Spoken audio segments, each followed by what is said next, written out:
Scan for Sovi, your AI bestie. I got your back. Selection sort finds the smallest value and swaps it to the front. Let's trace 3 passes on this list to find the final result quickly.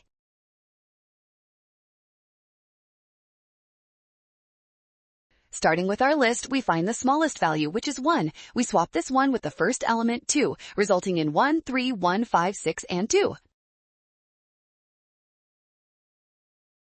For the second pass, we look at the remaining elements to find the next smallest value. We find the other one and swap it with 3, giving us 1, 1, 3.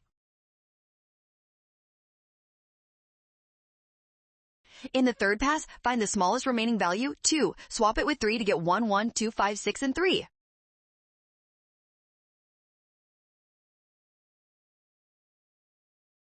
Well done! Scan the code to learn with Sovi. Watch signs and avoid rush. Trust given values and check steps for option C.